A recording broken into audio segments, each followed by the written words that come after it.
नमस्कार, मी प्रिया. माझ्या प्रिया रेसिपी मराठीमध्ये तुम्हा सर्वांचे खूप खूप खूप मनापासून स्वागत. चला तर मग आज आपण व्हेज बिर्याणी ही रेसिपी पाहतो. ही रेसिपी खूप साधी, सोपी आणि झटपट तयारी होणारी आहे. मी सांगितल्याप्रमाणे नक्की ट्राय करून पहा, तुम्हाला नक्की आवडेल. चला तर मग आपण रेसिपीला सुरुवात करूया. सगळ्यात आधी आपल्याला तांदूळ घ्यायचा आहे. इथे मी अर्धा किलो बासमती तांदूळ वापरला आहे. तुम्ही तुमच्या आवडीप्रमाणे कोणताही तांदूळ घेऊ शकता. शक्यतो बिर्याणी बनवण्यासाठी बासमती हाच तांदूळ वापरावा. बासमती तांदळामध्ये पण फरक आहे. हा तांदूळ जुना आहे, याचा कलर थोडासा पिवळसर असा आहे आणि नवीन तांदूळ हा थोडासा त्याचा कलर पांढरा आहे. त्याचा शक्यतो बिर्याणी चिकटसर बनण्याची शक्यता असते, म्हणून हा आपण जुना तांदूळ वापरायचा शक्यतो. हा आता आपल्याला चांगला 2 ते 3 पाण्यानं स्वच्छ धुवून घ्यायचा आहे, म्हणजे याच्यातील घाण काय असेल ते निघून जाईल. आणि याच्यात पाणी घालून आपल्याला हा तांदूळ कमीत कमी 1 ते 1.5 तास आपण भिजत घालणार आहोत. तांदूळ भिजतोय तोपर्यंत आपण पुढची तयारी करूया. येथे मी अर्धा किलो तांदूळ आणि अर्धा किलोच कांदे वापरले आहेत. कांद्याची वरची साल काढून घ्यायची आणि कांदा आपण हा बारीक पातळ अशा याचं चिरून घ्यायचा आहे आपल्याला कांदा. मी हा उभा चिरण्याऐवजी आडव्या फोडी याच्या करून घेतल्या आहेत आणि पातळ नाजूक आपल्याला हा कांदा चिरून घ्यायचा आहे. या पद्धतीने कांदा चिरल्याने याच्या सगळ्या पाकळ्या वेगवेगळ्या होतात आणि लांब सडक दिसतात, म्हणून मी हा कांदा असा चिरून घेतला आहे. तुम्हाला हवा तसा तुम्ही चिरून घेऊ शकता. कांदा चिरून झाल्यानंतर असा हाताने चोळून घ्यायचा, म्हणजे याच्या पाकळ्या सगळ्या वेगवेगळ्या होतात. हाताने कांदा चोळताना एकदम हलक्या हाताने चोळून घ्यायचा. एकसारखा कांदा चिरला गेला आहे. आता आपल्याला हा कांदा सगळा तळून घ्यायचा आहे. कढईमध्ये मी फुल हीटवरती गॅस ठेवून त्याच्यावरती तेल गरम करून घेतलं होतं आणि हा हीटवरतीच मी हा कांदा आपण सुरुवातीला तळून घेणार आहोत. सुरुवातीचे 2 ते 3 मिनिट हा कांदा मी हाय हीटवरती फुल गॅसवरतीच तळून घेतला आहे. नंतरनं थोडेसे यातील बुडबुडे कमी झालेले दिसत आहेत, त्यावेळेस मी गॅस कमी केला आहे आणि कमी गॅसवरती आता आपल्याला हा कांदा तळून घ्यायचा आहे. कांद्याला चांगला लालसर रंग येईपर्यंत आपण हा कांदा चांगला तळून घेणार आहोत.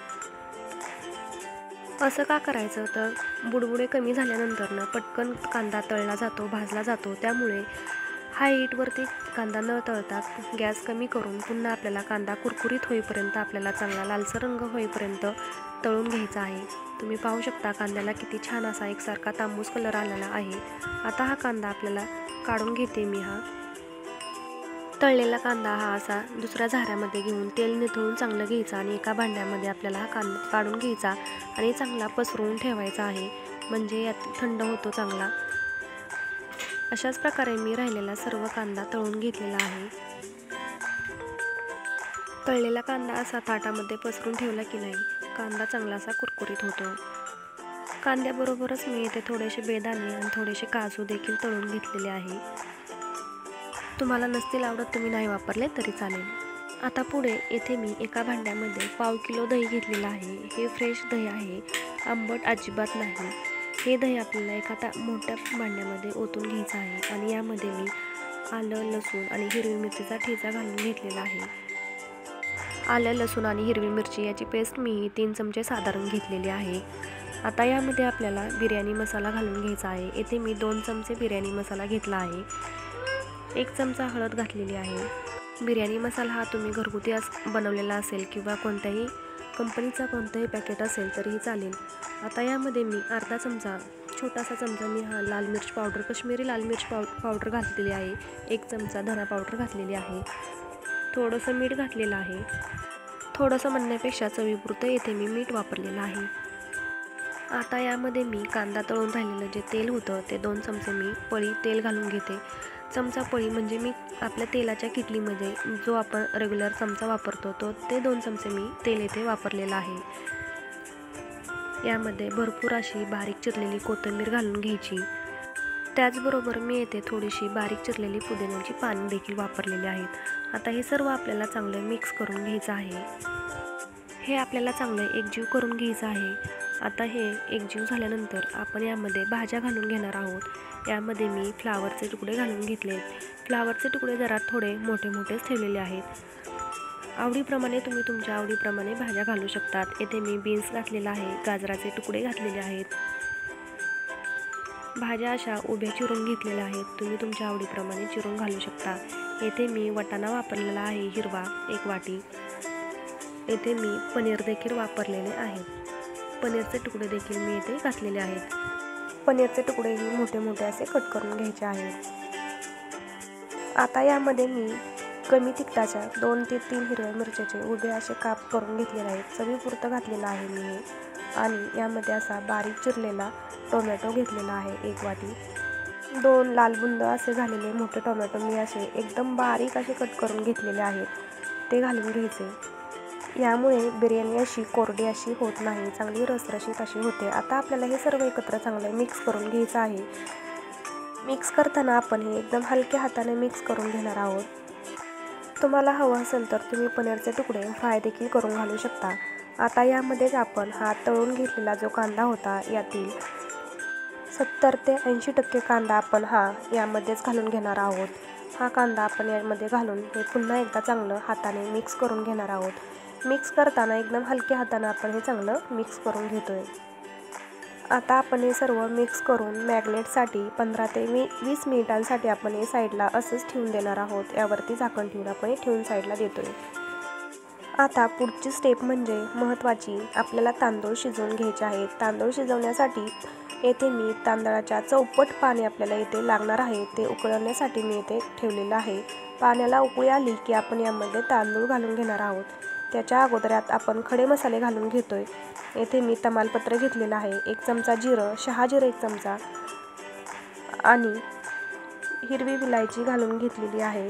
खडा मसाला आपल्याला घातल्याने याची चांगली छान चव उतरते. यामध्ये स्टार फूल 1 घातलेलं आहे, दालचिनीचे 2 तुकडे घातलेले आहेत, 3 ते 4 लवंगा घातलेल्या आहेत आणि 7 ते 8 काळी मिरी वापरलेली आहे. 2 हिरवी मिरचीचे तुकडे असे उभे चिरून घेतलेले आहेत, ते घालून घ्यायचे. यामध्ये पिवळसर कलर येतो मसाल्यांचा, यामध्ये उतरतो, त्यामुळे मी येथे लिंबू वापरलेला आहे. असं लिंबू घ्यायचं आणि लिंबू पिळून घ्यायचं आणि त्याचं साल देखील आपण त्यामध्येच टाकणार आहोत. यामुळे मसाल्यांचा पिवळा जो कलर यामध्ये उतरलेला असतो, तो तांदळाला लागू नये म्हणून पांढरा शुभ्र भात होण्यासाठी आपण येथे लिंबू घातलेला आहे. यामध्ये मी चवीपुरतं मीठ घालून घेतलेलं आहे. हे सर्व एकदा चांगलं मिक्स करून घ्यायचं आणि याला चांगली उकळी आणून घ्यायची आहे. पाण्याला चांगली उकळी आलेली आहे. आता यामध्ये आपण तांदूळ घालून घेतोय. तांदळातलं पाणी काढून घेतलं आणि तांदूळ यामध्ये उकळलेल्या पाण्यामध्ये आपण घालून घेतोय. पाणी उकळलेलं असतं आणि तांदूळ टाकल्यानंतर ते खाली तळाशी लागू नये म्हणून खाली आपण हलक्या हाताने एकदा चांगलं मिक्स करून घ्यायचं. तुम्ही पाहू शकता याला किती छान अशी उकळी आलेली आहे. तांदूळ शिजण्यासाठी आपल्याला चांगलं जाड बुडाचं पातेलं वापरायचं आहे. हा तांदूळ आपण आधी 1 तासभर भिजत ठेवला होता, त्याच्यामुळे 5 मिनिटात अगदी एकदम 5च मिनिट लागलेले आहे शिजायला. हा भात शिजलेला आहे. तांदूळ आपला शिजून तयार आहे. आता आपण यातील पाणी काढून घेणार आहोत. हा तांदूळ मी गाळून घेते. आता एका गाळणीने मोठ्या आपण हे तांदूळ गाळून घेणार आहोत. आता बिर्याणी करण्यासाठी आपण तेच पातेलं मी जाड बुडाचं घेतलेलं आहे. येथे मी तांदूळ 80% शिजून घेतला आहे. आता आपण पुढची प्रोसेस करू. येथे मी गॅसवरती जाडबुडाचं पातेलं घेतलेलं आहे. यामध्ये आपण 3 चमचे एवढे मी तेल घालून घेते. येथे आपण मगाशी जो कांदा तळून घेतला होता तेच राहिलेलं तेल, त्यातील मी 3 चमचे एवढं तेल घातलेलं आहे. आता तेल गरम झाले की यामध्ये आपण मॅग्नेट करण्यासाठी ज्या भाजी ठेवलेल्या होत्या सगळ्या, त्या यामध्ये आपण सगळं मिश्रण हे मिक्स करून घेणार आहोत.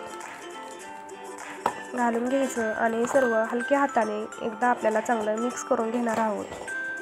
आता आपण येथे अर्धा किलो तांदूळ आणि अर्धा किलोच कांदा वापरला होता. तसंच आपण ह्या भाज्यांचं प्रमाण अर्धा किलोच घेतलेलं आहे. तुम्ही तुमच्या आवडीप्रमाणे कोणत्याही भाज्या घ्या, परंतु अर्धा किलोच याचं प्रमाण झालं पाहिजे. आता हे मी 1 ते 2 मिनिट चांगलं परतून घेतलं आहे. यावरती आपण झाकण ठेवून याला चांगली वाफ आणून देणार आहोत. तुम्ही पाहू शकता याला किती छान कडेने तेल सुटलेलं आहे. येथे मी मंद आचेवरती छान वाफवून घेतले आहेत भाज्या. कडेने याला छान चांगलं असं तेल सुटलेलं आहे. हे सर्व एकत्र चांगलं मिक्स करून घेणार आहोत. हे खाली करपू नाही म्हणून यामध्ये आपण थोडंसं 1 कपभर एवढं गरम पाणी घालून घेणार आहोत. यामध्ये मी 1 कपभर एवढंच गरम पाणी घातलेलं आहे. पाणी जास्त आपल्याला घालायचं नाही. हे सर्व चांगलं एकदा मिक्स करून घेणार आहोत. आपली बिर्याणी खाली करपू नाही आणि बिर्याणी किंवा खूप अशी सुकी फडफडीत होऊ नाही म्हणून यामध्ये आपण थोडंसं पाणी घालून घेतलं आहे. यामध्ये कोथिंबीर आणि पुदिन्याची पानं सर्व असं पसरून टाकायचं, म्हणजे थोडंसं असं घालून घ्यायचं. त्यामध्येच आपण बेदाणे तळलेले घालून घेतो, काही तुकडे काजूचे देखील घालायचे आणि यावरती मगाशी आपण जे तळलेला कांदा होता तो थोडासा घालून घ्यायचा. यामध्ये आपण पहिली लेयर भाताची घालून घेतोय आधी. भाज्या आपल्या अजून शिजायच्या राहिलेल्या आहेत आणि तांदूळ देखील आपला अर्धवट शिजलेला आहे, म्हणजेच 80% एवढा शिजलेला आहे. तो देखील आपल्याला भाज्यांच्या वाफेवरती शिजून घ्यायचा आहे. यावरती मी थोडे काजूचे तुकडे, बेदाणे आपण जे तळून घेतले होते, थोडासा कांदा तळलेला, हे सर्व मी असं पसरून घेतलं आहे आणि त्यावरती केशरचं दूध आणि थोडंसं साजूक तूप घातलेलं आहे. याची आपल्याला लेअर करून घ्यायची आणि दुसरी लेअर देखील आपण तसंच करून घेणार आहोत आणि ही राहिलेलं सर्व केशर दूध शेवटच्या वरच्या थरावरती आपण घालून घेणार आहोत आणि याला चांगली एक अशी बाहेर हवा येणार नाही यासाठी आपण वरती झाकणाला जिथं काही होल असेल तिथं अशी कणिक लावून घ्यायची, म्हणजे अशी याच्यातून हवा बाहेर येणार नाही, याच्यातील वाफ बाहेर येणार नाही. असं जिथून वाफ येत असेल तिथं आपल्याला हे पूर्ण झाकून ठेवायचं आहे. चांगलं कणिक लावली तरीही चालेल, साईडनी ह्याच्या पातेल्याच्या साईडनी वरती आपण जे झाकण ठेवतो त्याचं, म्हणजे त्याची जेणेकरून वाफ बाहेर येणार नाही. त्याचा पूर्ण भाज्यांचा आणि तांदळाचा बिर्याणी अशी चांगली छान दम बिर्याणी आपली तयार होते. एकदम लहान गॅस करून मी 20 मिनिटे गॅस चालू म्हणजे मध्यम आचेवरती वाफवून घेतले आहे आणि अर्धा तास आणखीन असंच मी गॅस बंद करून यातील वाफ आपोआप म्हणजे एकदम थंड होऊन दिला आणि नंतर यातील झाकण काढलेलं आहे. तुम्ही पाहू शकता ही वरती आपण जी कणिक लावली होती ती कशी छान अशी कडक झालेली आहे. याचाच अर्थ आपली बिर्याणी चांगली शिजून तयार झालेली आहे. तुम्ही पाहू शकता किती छान असा कलर आलेला आहे. तांदूळ देखील आपला चांगला छान शिजून तयार झालेला आहे. मोकळी फडफडीत अशी चांगली आपली छान अशी दम बिर्याणी, ही व्हेज दम बिर्याणी तयार झालेली आहे. तुम्ही पाहू शकता किती छान कलर आणि किती छान रसरशीत अशी ही दम बिर्याणी आपली शिजून तयार झालेली आहे. माझी आजची रेसिपी ही तुम्हाला कशी वाटली ही तुम्ही कमेंट करून मला नक्की सांगा आणि सगळ्यात महत्त्वाचं म्हणजे सबस्क्राईब करायला विसरू नका. धन्यवाद.